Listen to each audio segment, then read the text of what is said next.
Hey, what's up, you guys?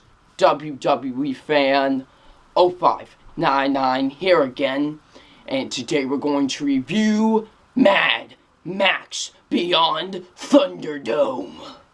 So Mad Max Beyond Thunderdome stars Mel Gibson. What this film is about, it's about, Max. He has all the supplies now, but what happens is all the supplies get stolen by somebody, and now he goes to like this gang who he thinks like has his supplies and everything, and now he has to battle in this thing called the Thunderdome, and he wants revenge now on all these guys. So what did I think of Mad Max Beyond Thunderdome? This was decent. I mean, it wasn't a bad movie. It was just decent. It's definitely by far to me the weakest out of the series so far. But let's get into my positives. And my positives are Mel Gibson. He's still awesome as Mad Max. I still enjoy him in all these movies. He still is great. I still really enjoy him in this movie.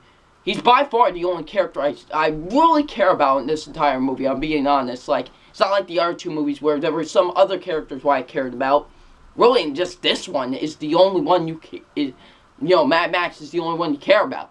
We'll get into more of that afterwards. But, yeah, Mel Gibson as Mad Max, great. The action was really good in this movie. I really like the action in this movie. Especially when they get to the Thunderdome. I really enjoyed, that was by far my favorite scene of the entire movie, was the Thunderdome scene, where the battling in the Thunderdome. Now, if you're a wrestling fan, you're going to get this. You know what this reminded me of? Do you know how TNA does the Lethal Lockdown matches? That's what this reminded me of. It reminded me of the Lethal Lockdown matches that TNA does. So yeah, but I wouldn't be surprised if TNA got their inspiration for that matchup from this, so yeah. The writing was pretty good with this movie. I liked the writing. The pacing at times was pretty good. I liked the pacing at times. The pacing was pretty good. We'll get more into the pacing afterwards, but yeah. The directing was great. I really liked the directing with this movie. It was directed by two people this time.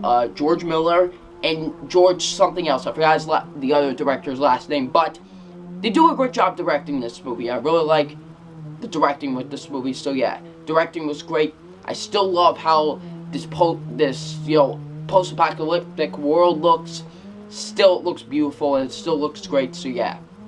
Now let's get into my negatives. I do have quite a few negatives with this movie.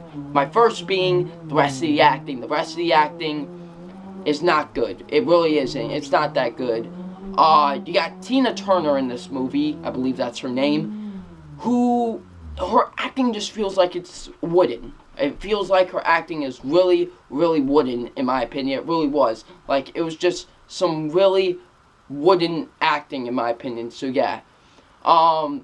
You got this little guy in this movie, and he was just annoying. Every time he was on screen, I was like, get off of my screen. You're terrible. You're really bad. You're annoying. He really was. Yeah. And the kids were just okay. We'll get into more of who the kids are in a moment, but I felt like the kids were just okay. My second negative is when, like, the whole the Thunderdome thing is only the first 45 minutes, and then they have this whole second act where it's like, Mad Max runs into these kids, that are looking for this Tomorrowland or something. I didn't care. I'm gonna be honest, I was bored throughout half of that. I didn't care for that storyline. I really didn't. I just could care less. That's why I go into my next negative, where the story in the second half, I just didn't care. It was boring. I didn't care about it at all. It really wasn't. I was disinterested for a lot of it. So yeah, and that leads me to my next negative, the pacing. The pacing, once it gets to the second act, it's so slow, and I'm like, can we just get done with this already? And it was so slow. So yeah. And I feel like the ending also the ending drags. It really does. Like, you're thinking it's going to end, and then it just, like, nope, it's still going on. So yeah.